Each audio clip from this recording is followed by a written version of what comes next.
giallo della Pontebana, indagini serrate per ricostruire gli ultimi istanti di vita del 18enne trovato morto ieri all'alba. È in corso una cernita degli automobilisti passati su quel tratto, il cerchio si stringe. Il ragazzo era stato nella discoteca Odissea di Spresiano prima della tragedia. Il titolare Venerandi mette a disposizione le telecamere. Il dolore dei parenti a Treviso: era un ragazzo tranquillo. Travolta da un'auto mentre attraversa la strada davanti alla sede della provincia di Treviso, gravissima una 21enne di Breda. Follia ieri sera ad Albaredo, dove si sono fronteggiate due bande rivali, esplosi anche dei colpi di scacciacani, la paura dei residenti. Parla anche la dottoressa Marilena Pozzoloni. C'era anche una trevigiana in vacanza con la famiglia ieri a San Candido, nelle ore terribili del massacro messo in atto dal 48enne che ha ucciso il padre e la vicina togliendosi poi la vita. Eravamo a pochi metri dal condominio. Ha donato gli organi Simone Moro, il 27enne di Paradisoligo, stroncato da un malore in auto. In queste ore l'autopsia, il Papa Franco: vogliamo chiarezza sulla sua morte. Una cooperativa trevigiana Sintas con contributo comunitario di 112.000 euro destinato a 150 agricoltori del Padovano, denunciato il presidente del CDA.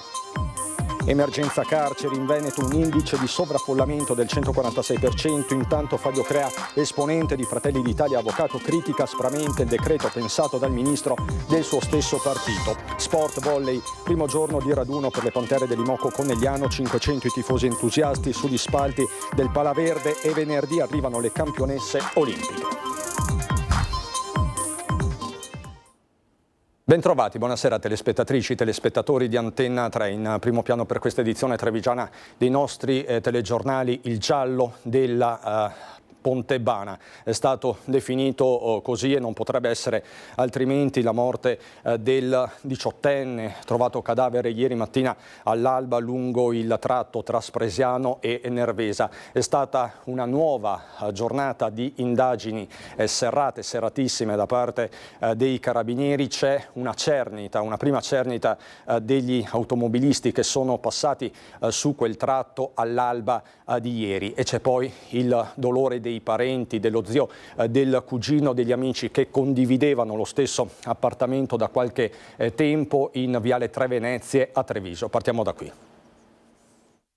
Non si può parlare perché sono dolore troppo, non si può parlare. Il dolore è troppo, è male la mia testa. Non si dà pace lo zio di Ceik Tidiane Bance, il 18enne trovato morto sulla Pontebana Nervesa della Battaglia domenica mattina all'alba. Con una mano l'uomo si colpisce la testa e scandisce più volte la parola dolore. Non ci sono altre parole del resto per commentare la tragica fine di un ragazzo nato e cresciuto a Ponzano, poi trasferitosi in Francia con la madre e di nuovo in Italia, nella Marca, da pochi giorni, come racconta anche Eric, che con lui condivideva l'appartamento in questo condominio di Viale Tre Venezie a Treviso. Lui è arrivato in vacanza una settimana fa, Dalla Francia? Dalla Francia qua. Tranquillo. Lui non parla troppo e qualcuno di tranquillo.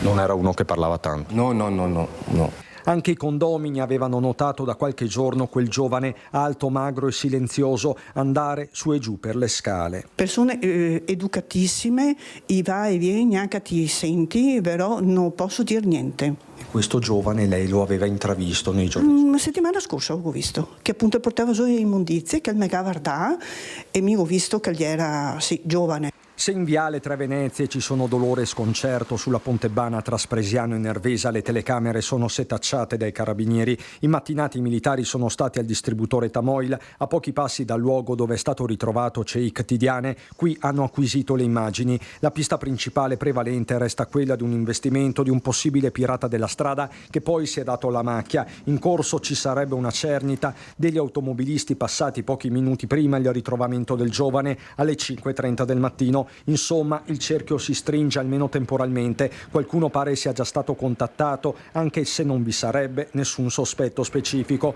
A questo punto diventa determinante l'esito dell'autopsia disposta dalla procura per mercoledì. Non solo si deve capire l'origine della vistosa ferita al capo, se compatibile con l'urto contro un'auto, ma anche se il 18enne fosse alterato da qualche sostanza. A mettere a disposizione le sue telecamere Giannino Venerandi, titolare dell'Odissea, dove il giovane avrebbe trascorso buona parte della sua serata. Se ci verrà fatta la richiesta di acquisire le immagini della serata, lo faremo come l'abbiamo sempre fatto. Cech si è allontanato da solo perché ha imboccato una direzione opposta rispetto a quella di casa, perde consistenza ma non si può escludere neanche l'ipotesi più cruenta, ovvero quella di un'aggressione o di una serata di divertimento finita nel peggiore dei modi. Senz'altro una vicenda molto triste che però penso non riguardi fatti legati al locale, perché sabato è stata veramente una serata tranquillissima. In particolare potrebbero rivelarsi utili gli occhi elettronici puntati sull'ampio parcheggio della discoteca, su quella Pontebana ancora avvolta nel mistero. A Setaccio ci sono anche le telecamere del sistema di videosorveglianza pubblica di Nervesa della Battaglia, con il sindaco Fontebasso che nel pomeriggio ha deposto un mazzo di fiori sul luogo della tragedia. Con lei c'era anche il vice sindaco che questa mattina ha parlato di una strada pericolosissima. Se è stato un pirata, siamo di fronte a un delinquente. È un dolore forte anche per la comunità di Nervesa, perché quando si leggono queste notizie sui giornali o sui telegiornali sembrano sempre cose molto lontane da noi. Quando le vivi in prima persona ne risente assolutamente il cuore, e anche la comunità, ho sentito oggi, ne ha risentito e vuole essere aggiornata su tutti gli sviluppi delle indagini che sono in corso. Chiede chiarezza anche per conto della sua comunità, quella di Nervesa, il vice sindaco Leonardo Gottardo, che nel pomeriggio accanto al primo cittadino Mara Fontebasso ha deposto un mazzo di fiori bianchi sul luogo del ritrovamento di Cech, lungo quella Pontebana già segnata da tante, troppe tragedie. Lo stesso comune di Nervesa sta mettendo a disposizione degli inquirenti il proprio sistema di videosorveglianza. La verità, mai come in questo caso, potrebbe arrivare da un occhio elettronico. Resta una vita spezzata, 18 anni, di un giovane dalla vita familiare problematica, rientrato da pochi giorni nella Marca, dove era cresciuto, forse per trovare lavoro. Ora a ricordarlo un mazzo di fiori, l'ennesimo traspresiano in Nervesa. Diciamo anche che tutti i mazzi di fiori che sono su questi platani lungo questa strada purtroppo non bastano a far capire alla gente che bisogna rispettare i limiti di velocità. Cosa possiamo fare noi come amministrazione? Dobbiamo parlare con gli enti superiori alla nostra amministrazione, dobbiamo parlare con la polizia, con i carabinieri, dobbiamo fare di più. Purtroppo, se questa vicenda fosse vittima di un pirata della strada, purtroppo dobbiamo investire ancora nella sensibilizzazione di queste tragedie, perché si tratta in questo caso di un delinquente in qualsiasi maniera. Restiamo sulle strade della Marca trevigiana. Nel primo pomeriggio un gravissimo incidente. Siamo di fronte alla sede della provincia di Treviso. È in gravissime condizioni una ragazza 21enne di Breda di Piave. Uno schianto violento, ancora un pedone investito sulle strisce pedonali che lotta tra la vita e la morte. Si tratta di una ragazza di origine russa di 21 anni, residente a Breda di Piave, ricoverata al Cafoncello in prognosi riservata.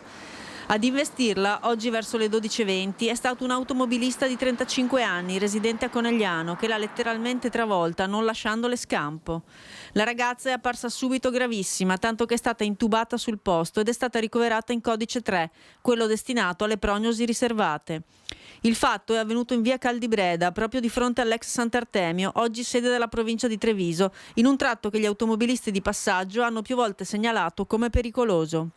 Questo è un posto dove si corre tanto, arrivano sparati dal sottopasso e anche nell'altra direzione, più di qualche volta insomma, si rischia l'incidente. Molte volte è stato segnalato questo punto, tra l'altro dai residenti, dagli automobilisti. Sì, è stato segnalato, anche dove ci sono i rallentatori in via Ghirlanda, corrono spesso e sorpassano anche, quindi è un po' un problema a questo punto, pericoloso.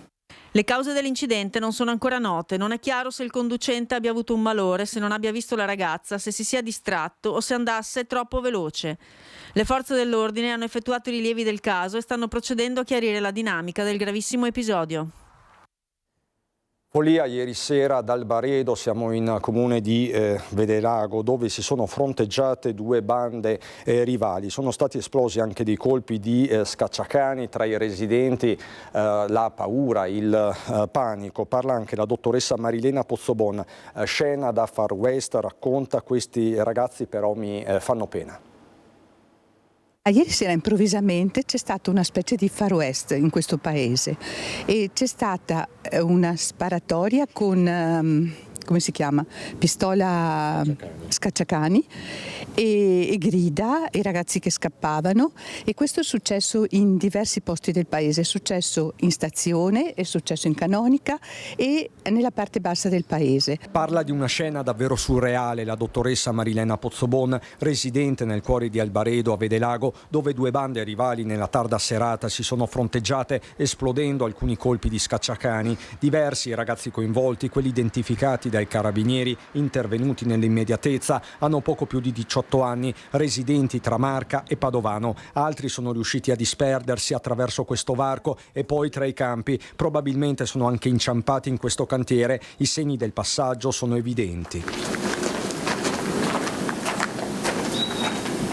La scorribanda tra via Gazzie, dove c'è il capitello, e piazza 24 maggio ha creato il panico. Una bambina si è messa a piangere, qualche ragazzo si è introdotto nei giardini privati per nascondersi. Sentiti battere portelle delle macchine, grida, anche se non ti davo un colpo sembrava come uno sparo, ma io non ho fatto tanto caso. Dopo, quando mi hanno chiamato, ora ho messo tutto insieme. Quindi lei ha sentito anche uno sparo? Sì, qualcosa del genere. All'origine della lite, forse un regolamento di conti tra gang, diverse le ipotesi. E dicevano che c'era un gruppo di ragazzi che litigavano, forse per una ragazza, non lo so, e stavano litigando, facendo lista. Abbiamo visto le pattuglie che girava, però non sapevamo cosa fosse successo. La dottoressa Pozzobon, medico di base per una vita e molto nota in zona, va però oltre la serata di follia di Albaredo e pone una riflessione di comunità. La cosa mi preoccupa perché questi ragazzi mi fanno una gran pena.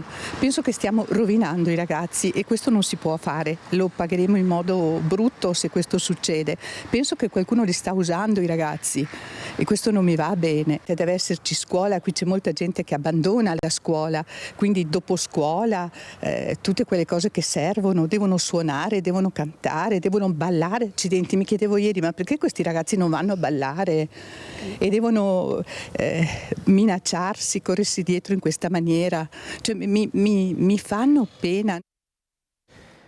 C'è un'altra comunità della Marca sotto shock, quella di Fara di Soligo, per la morte di Simone Moro, 27 anni, con il papà che dice: vogliamo sapere cos'è accaduto a nostro figlio affinché possa servire ad altre persone. Nella voce di papà Franco tutto il dolore di una tragedia impossibile da accettare. Simone, il figlio di 27 anni, si è casciato in auto mentre stava tornando a casa dopo un'escursione in montagna. L'ha corso in ospedale a Treviso, la speranza che il giovane riuscisse a farcela, ma il suo cuore ha cessato di battere il giorno dopo. A spiegare questa morte improvvisa sarà l'autopsia. Io voglio sapere cosa è successo a mio figlio, perché questo sapere, che se riescono, perché non mi hanno garantito i medici che riusciranno a capire il motivo, possa servire a qualche altra persona. Simone ha donato gli organi, un atto di immensa generosità. Sono orgoglioso di mio figlio, ci racconta il papà. In casa, in queste 2 giornate, i genitori hanno avuto un via vai di persone che si sono strette al loro dolore. Amici del giovane che hanno voluto abbracciare i genitori, che hanno raccontato i sogni di Simone, le sue avventure. Hanno parlato di lui, di come fosse un gran lavoratore e ben voluto da tutti. Ora devo guardare avanti, continua Franco, perché ricordi fanno male. Io ho capito che adesso devo guardare avanti e il mio scopo adesso sarà quello di mandare avanti quello che ha fatto mio figlio in questi anni, che ha cominciato la sua attività e voglio che vada avanti a nome suo, voglio che sia ricordato per quello che ha fatto. Il 27enne sarebbe diventato zio fra pochissimo e ne era orgoglioso. Saranno i genitori a raccontare al nipote le passioni, i sogni e le avventure di Simone. Veniamo a un fatto che ha sconvolto tutta Italia. Continuano le indagini dei carabinieri per ricostruire il massacro di San Candido in Alto Adige, dopo che anche il 48enne Iwald Kubacher è morto in ospedale. Si era sparato al momento dell'irruzione delle forze dell'ordine dopo aver ucciso il padre 90enne malato Herman e la vicina di casa 50enne. Vicino al condominio del terrore si trovava ieri anche una signora di Treviso, la signora Maria, con la famiglia in vacanza. Ecco la sua testimonianza.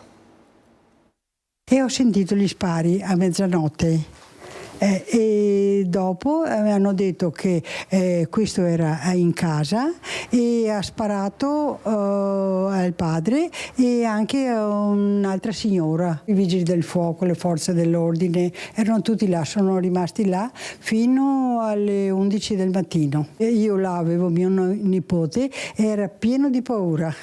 Lui aveva una paura tremenda, io ho cercato di diminuire la gravità perché non fosse tanto preoccupato. Fa impressione perché io ho cercato di alleggerire la cosa, ma fa venire i brividi ste cose.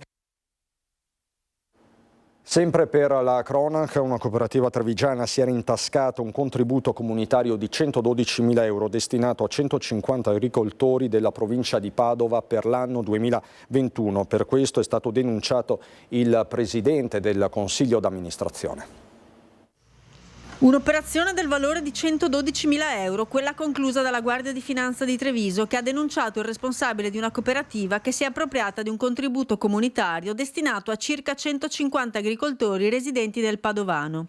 La somma era finalizzata al sostegno della produzione agroalimentare per l'anno 2021. Tutto ha avuto origine da una querela presentata da una società cooperativa padovana, rappresentante dei diritti dei 150 produttori, associata a quella trevigiana.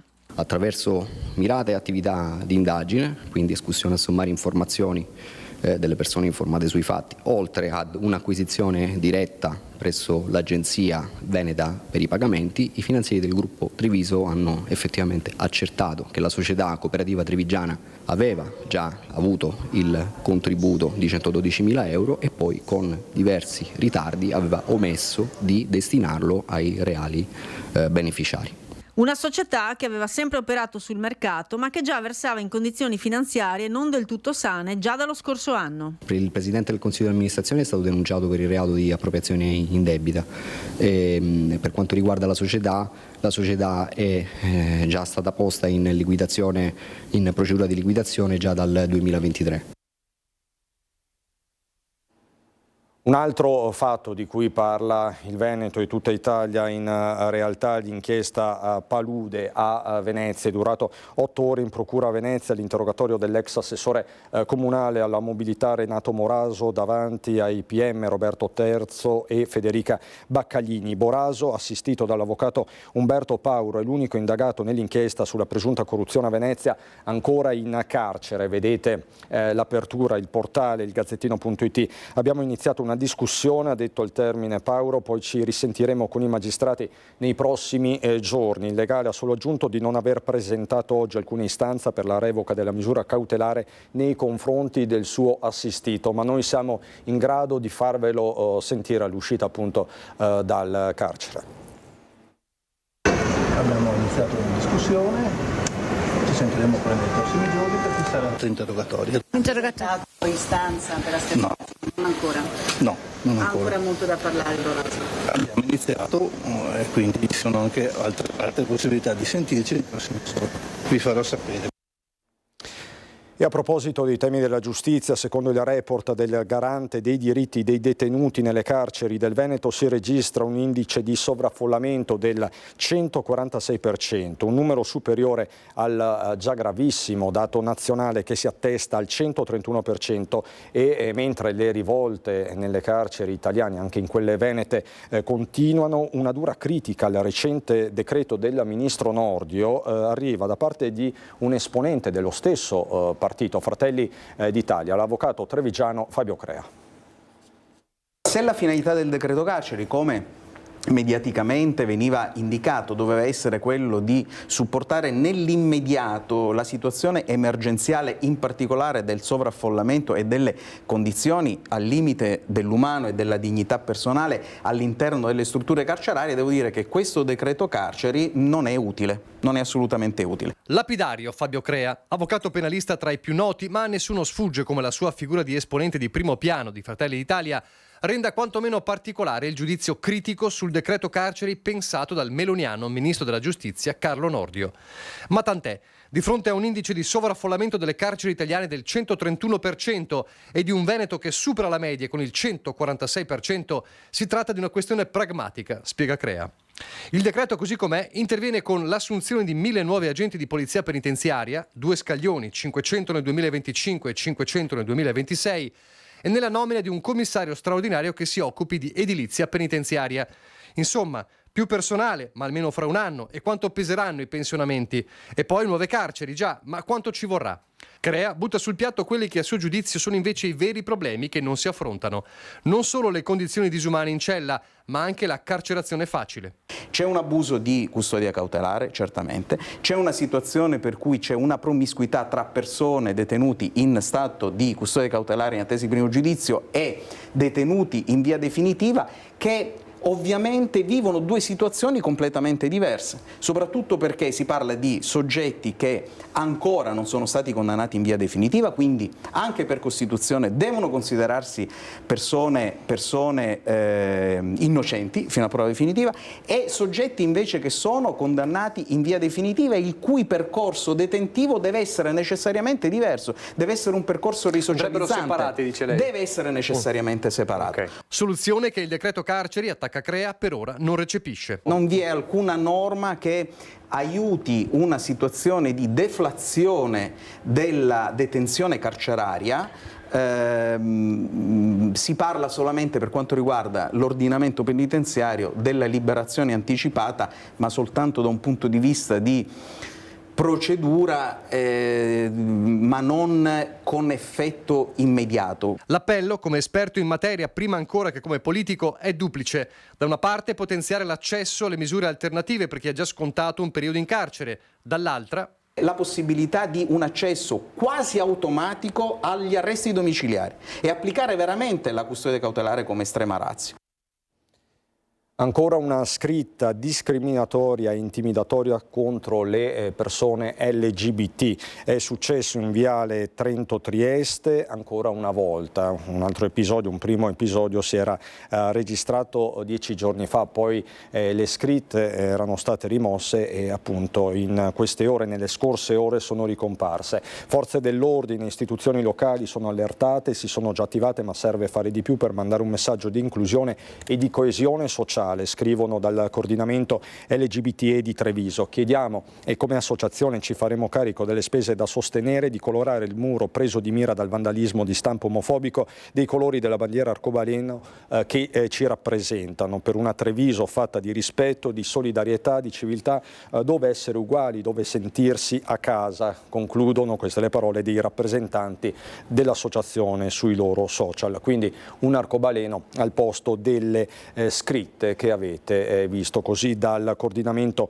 LGBTE di Treviso. Siamo pronti a parlarvi anche delle Pantere dell'Imoco, ma lo faremo subito dopo la pubblicità.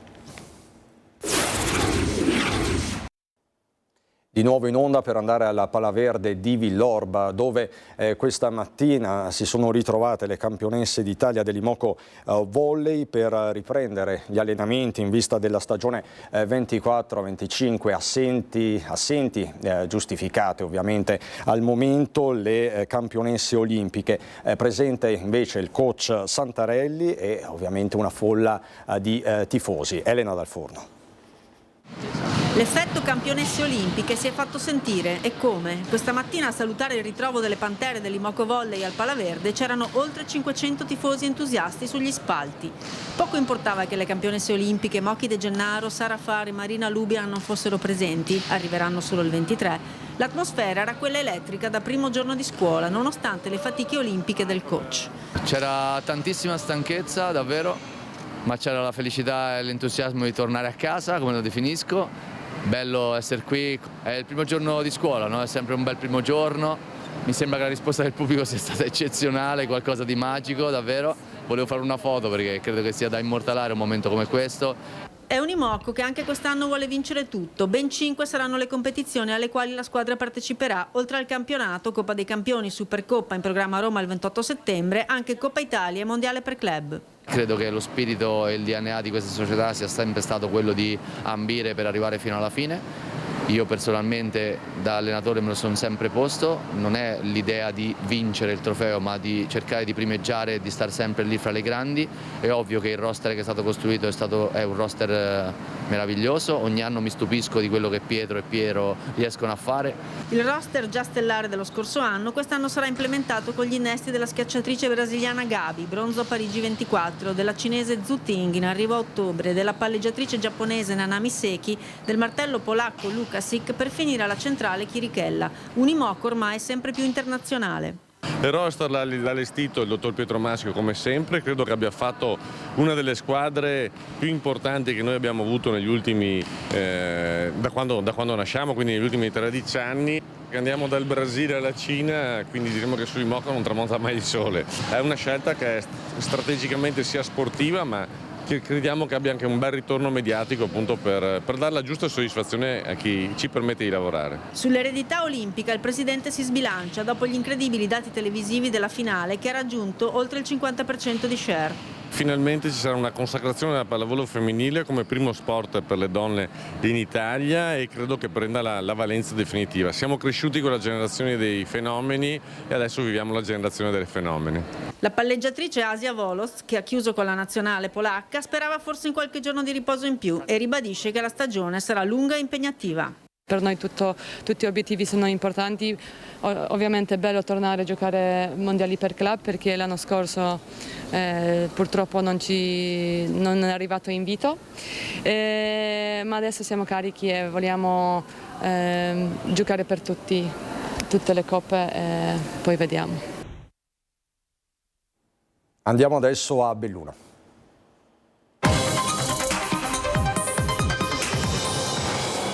In primo piano l'economia, nuovo slancio per il turismo sulle Dolomiti bellunesi, c'è un nuovo importante accordo.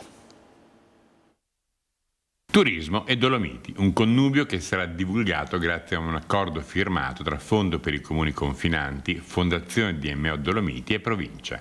3 milioni i soldi messi a disposizione. I soldi devono essere spesi bene, in maniera mirata, con delle idee chiare, soprattutto per intercettare nuovi flussi di turisti e anche in qualche maniera dare lo spunto per potenziare le strutture ricettive che ci sono in provincia di Belluno.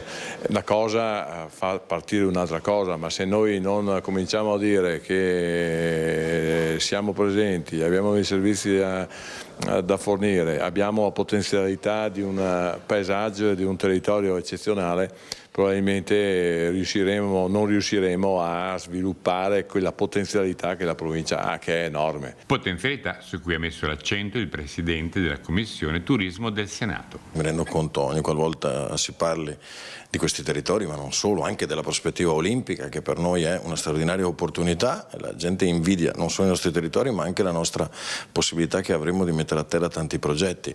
Non rendersene conto a volte da parte nostra rappresenta un grosso limite, un grosso ostacolo che dobbiamo rimuovere attraverso la consapevolezza dell'importanza che questi giochi rivestono, ma anche del fatto che noi veramente siamo in un'area con potenziale turistico altissimo e a volte poco sfruttata e a volte per colpa nostra. Il fare sarà affidato alla Fondazione DMO Dolomiti, che raccoglie così il testimone di quanto fatto in precedenza dalla provincia, in un contesto in cui le Olimpiadi dovranno essere non un punto di arrivo, ma un punto di partenza. Quindi la sfida ora è dare continuità a questo progetto per far diventare il brand territoriale Dolomiti Bellunesi patrimonio collettivo. Si lavorerà su dei pilastri fondamentali che sono quelli della digitalizzazione e del turismo sostenibile, per far sì che i grandi eventi che coinvolgeranno nel 2026 il nostro territorio, quindi gli eventi di Olimpiadi e Paralimpiadi, diventino il volano per la promozione del turismo di tutta la nostra provincia. Parliamo del costo del trasporto pubblico locale, in particolare per gli studenti. Parliamo quindi dei bilanci familiari di tanti bellunesi. Ci sono buone notizie. Andare a scuola deve avere lo stesso costo per tutti. La provincia anche per il prossimo anno rilancia il progetto Investi Scuola che grazie alla partecipazione del consorzio BIM Piave e Dolomiti Bus mette nelle stesse condizioni tutti gli studenti. Intanto è un grandissimo risultato per cui provincia, consorzio BIM e Dolomiti Bus sono riusciti anche quest'anno a garantire questo servizio. Ringrazio il mio consigliere delegato Massimo Bortoluzzi del lavoro che ha fatto, che sicuramente non è stato facile in un contesto in cui noi dobbiamo cercare nella lotta allo spopolamento di cercare di portare avanti delle iniziative come questa, in modo che tutti gli studenti che frequentano le superiori possano pagare lo stesso prezzo l'abbonamento. L'abbonamento per andare a scuola per gli studenti delle superiori sarà di 42,60 € se mensile, 349 € se per 10 mesi, 391 se annuale, aggiungendo a seconda delle 3 formulazioni 7,40 €, 51 o 59 € si potrà circolare liberamente in tutta la provincia. È un'opportunità per tutti gli studenti di essere, gli studenti che abitano fuori sede, di essere paragonati a quelli che abitano in centro, e per noi è un'opportunità per fare utilizzare di più i mezzi pubblici, che sono il mezzo sostenibile per eccellenza, e quindi è un servizio che va bene sia dal punto di vista sociale per avvicinare le periferie al centro, ma anche per permettere un maggior utilizzo del servizio pubblico. Per quegli studenti che si muovono con il treno o con per esempio MOM basterà presentare domanda alla provincia per avere il rimborso necessario ad avere una tariffa pari a quella di tutti gli altri. 1 milione il costo complessivo dell'operazione, qui la provincia partecipa per più di 1/3 della spesa totale. In via Lungardo a Belluno i vigili del fuoco sono intervenuti per un'auto che si è rovesciata dopo la perdita di controllo del conducente, che è rimasto ferito. La squadra arrivata dalla centrale di Belluno ha messo in sicurezza il mezzo ed estratto dall'abitacolo il conducente, che ferito è stato preso in cura dal personale sanitario del SUEM 118, stabilizzato e trasferito in ospedale. È successo, quindi lo ripeto, in via Lungardo a Belluno. Sono intervenuti i vigili del fuoco. Ritorniamo a occuparci di turismo fuori dalle rotte principali del mercato del settore. Ne parliamo con il sindaco di Tambre in Alpago, dove dopo la settimana dell'alchimista ci si prepara alla Coppa del Mondo di sci d'erba. Ne parliamo quindi con Sara Bona. Quando si commenta il Ferragosto si parla di Jesolo piuttosto che di Cortina d'Ampezzo. Diciamo com'è stato a Tambre. Allora, è stato un bellissimo Ferragosto con tantissime persone che penso abbiano scelto la montagna anche per questo discorso di cambiamento climatico che sta veramente facendo soffrire chi abita nelle zone di pianura. Ovviamente il giorno di Ferragosto è sempre un po' congestionato, ma abbiamo gente ormai dalla fine di luglio. C'è un bel movimento di persone che cercano la montagna, la tranquillità e che riescono a raggiungere una zona come la nostra, che è facilmente raggiungibile ma non è così satura come altre località di montagna. L'Alpago e il Cansiglio cosa hanno da offrire al turista che viene da fuori? Ma allora, sicuramente al primo posto c'è l'ambiente naturale che permette di fare escursioni per tutte le età, dai bambini agli anziani, anche alle persone con disabilità. L'ambiente è al primo posto, poi però c'è tutta una ricchezza di realtà da scoprire che vanno dall'enogastronomia alla cultura con i musei, alle manifestazioni. Noi abbiamo più di 200 eventi in tutta l'estate nella conca dell'Alpago e li abbiamo riuniti in una brochure che li espone tutti. Abbiamo anche un sito dedicato proprio per far capire alla gente quanta possibilità c'è, oltre alla bellezza naturali che sono al primo posto. Così dunque in Alpago non ho aggiornamenti da darvi né dalla provincia di Belluno né dalla Marca Trevigiana, e quindi tutto anche per questa edizione. Vi ringrazio come sempre per l'attenzione. Subito dopo la sigla vi ricordo c'è il meteo. Buona serata.